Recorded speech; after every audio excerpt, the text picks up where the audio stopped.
All right, let's talk about Wes Craven's New Nightmare. The last of the... it's just weird because it's last of kind of the original movies outside of Freddy vs. Jason. Like, last of that kind of original run. With all Freddy vs. Jason and then the remake. But it's not part of those original films because this one technically takes place in the real world. It's like Freddy is haunting Heather Langenkamp. I don't know how to pronounce names. Do not give me a really long name to pronounce. I will pronounce it badly. Or a fictitious version of her who's being haunted by him because she was she represents Nancy, the character she played in the first film, who basically is the first person to defeat him. I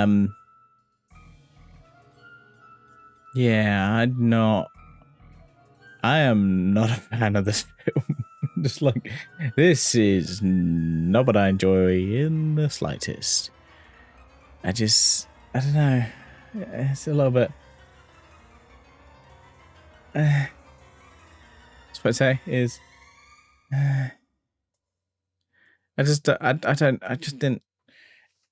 I feel like the movie was definitely, in my opinion, just like too long. I feel like it kind of overstayed its welcome. I was a little bit like... Maybe it's because I was fidgety. I am a very fidgety person, but I just feel like it was what I was watching it going, yep. Just hoping this is over soon. I mean, yeah, and the idea is it's very fourth wall breaking because like there's quite a few times where the actual screenplay of the movie will show up in the movie itself because like Wes Craven is actually in the movie writing it.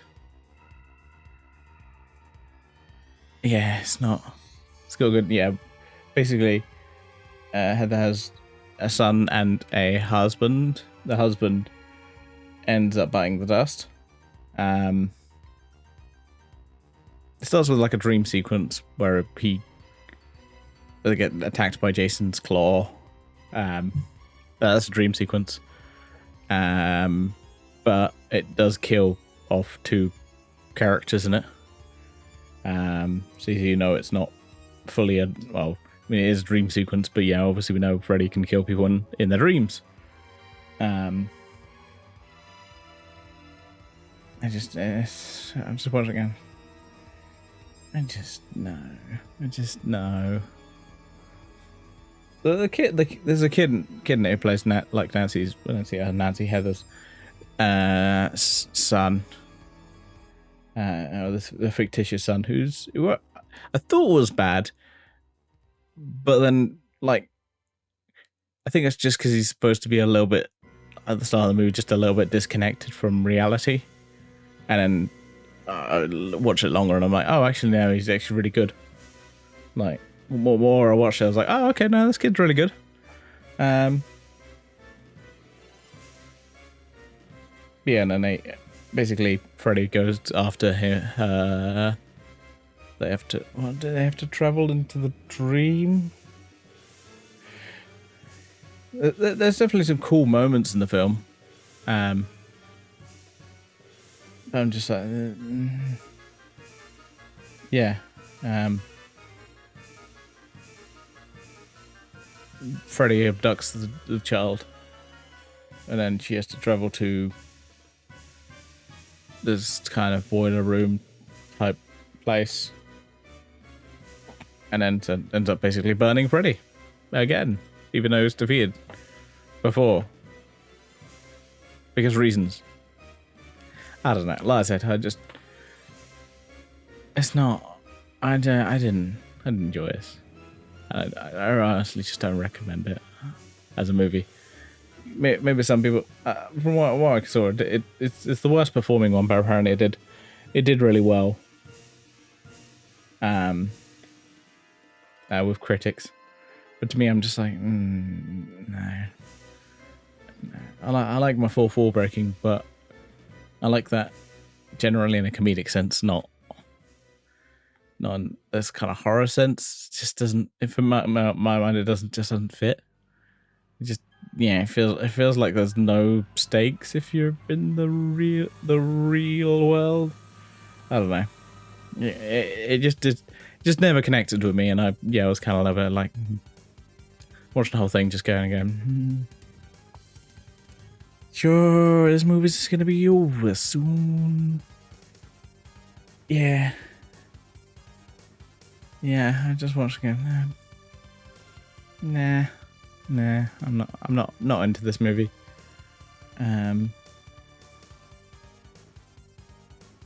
Yeah, and then I feel like Freddy.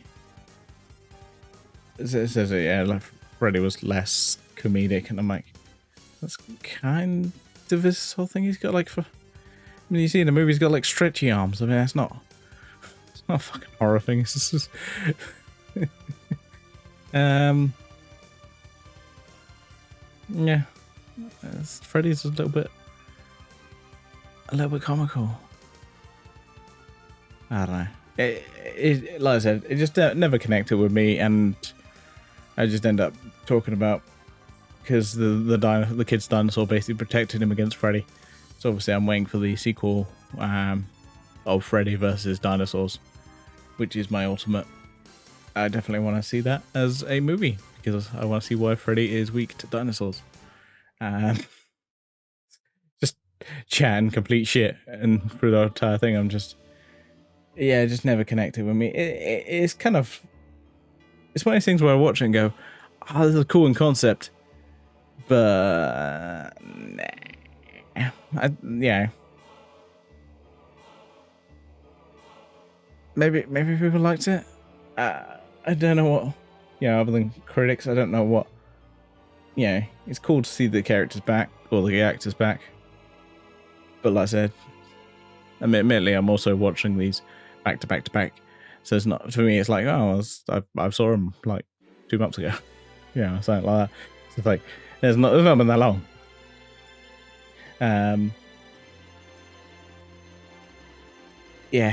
To me, yes, it's good in concept, just not overall. Not actually a movie. It is definitely not what I recommend. Not what I recommend. After weirdly, after we have a period where I was like, really enjoying we'd have movies where it's like, oh, I hate the first movie we watched on a stream, and then the second movie was great. This is the first kind of one that broke it, and I was like, oh no, this is the second one is the one I dislike. It just dragged on, and I wasn't enjoying it. Like I said, would I recommend it? To me, no.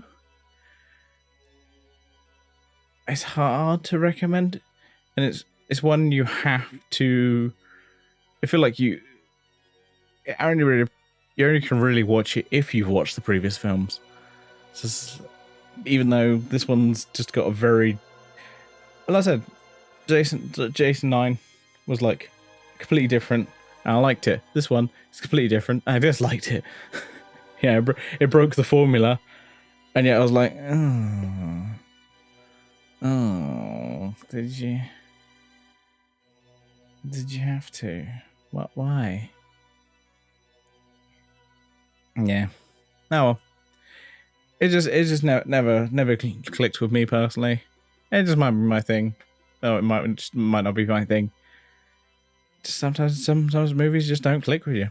It just never really connects in your brain. And your brain, I might come back to it at some point in the future. But I think for now, nah. Just what to me it wasn't fun. But that's fine. The next movie we've got is, I believe, yes, it'll be Jason X,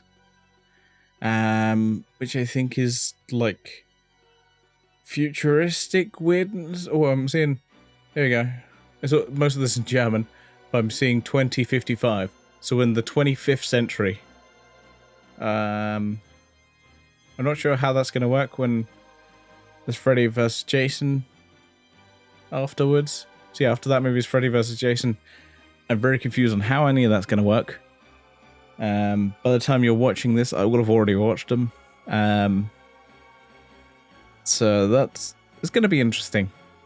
I may have to double check if I have like the theatrical cut or like an R-rated cut, since we had the problem with Jason Goes to Hell, where I realized I have the theatrical cut, not the R-rated cut, or the unrated cut, is what they call it.